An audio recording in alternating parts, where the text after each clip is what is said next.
Баршаңызға қайырлы күн, каналыма қош келдіңіздер. Бүгін сіздерге осындай қатпарлы, дәмі ерекше болып шығатын самсаның рецептімен бөлісетін боламын.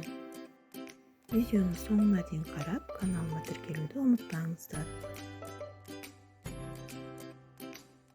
Алдымен жылы суымызға жұмыртқа мен тұз салып, жақсылап араластырамыз. Алдын ала еленген ұнымызға осы суымыздың бәрін құйып, қамыр илейміз.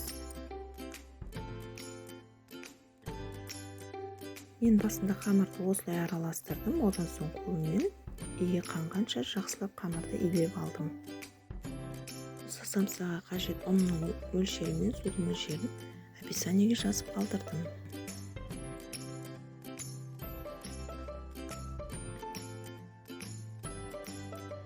Самсамыздың әдемі болып шығуына осы қамырымыздың жақсылап иленгеніне байланысты. Сол үшін қамырды жақсылап иіқанғанша илеңіздер. Осы қамырды 4 бөлікке бөліп, осылай пакетке салып, 10 минут тындырып қоямыз.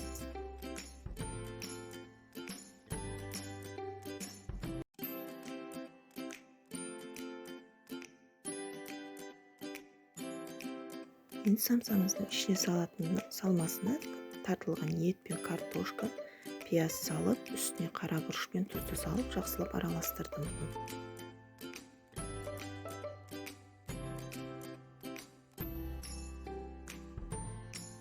Мен осы қамырымыздың ортасына тоң май мен сұйық майды араластырып, жағатын боламын. Тоң майымыз малдың іш майынан қатырылған май болады.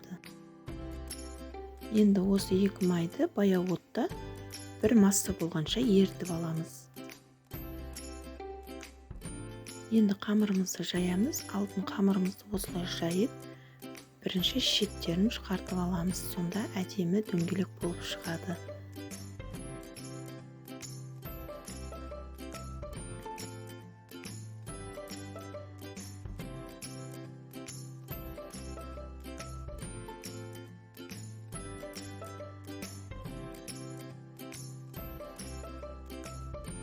Қамырымызды осылай чөп-чоқай етіп жайып алдық. Енді үстіне осы ертілген майымызды құйып, бәрін бір тегіс жағып шығамыз.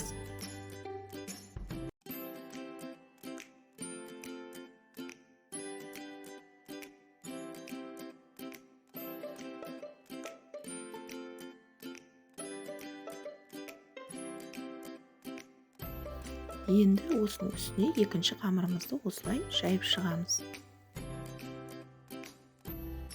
Енді осыған да осылай майымызды құйып, бәрін толық жағып шығамыз.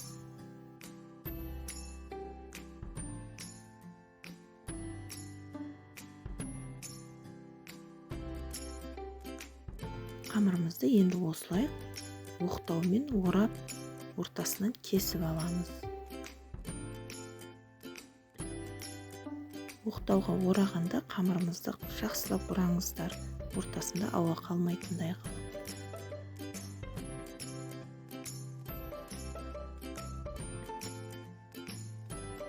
Осылай екеуін біріктіріп, 2-2,5 сантиметрдей кесіп шығамыз.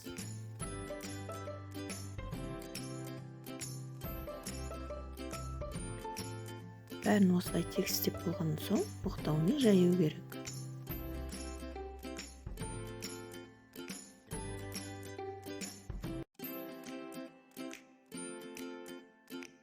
Оқтаумен жайып жатқанда қабаттарына жақсылап қараңыздар.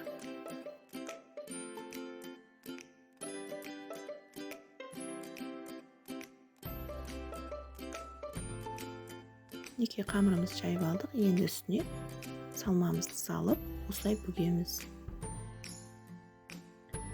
Осы екі шетін жақсылап басыңыздар. Сонда самсамыз пісіп жатқанда көтерілмей әдемі болып шығады.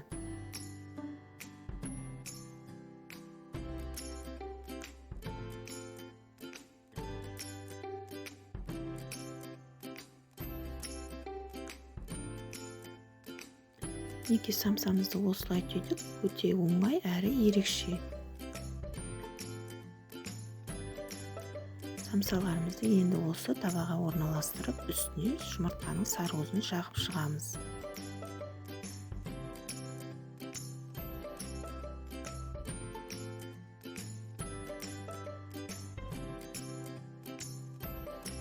Енді қызып тұрған пеште самсамызды 200 градуста 20-25 минутта пісіріп аламыз. Осы менің каналымда көптеген рецепт түрлері бар. Тіркелмеген болсаңыздар тіркеліп кетіңіздер. Неке самсаларымыз дайын. Өте керемет, әдемі болып шықты. Назарларыңызға рахмет. Келесі видеода көріскенше сау болыңыздар.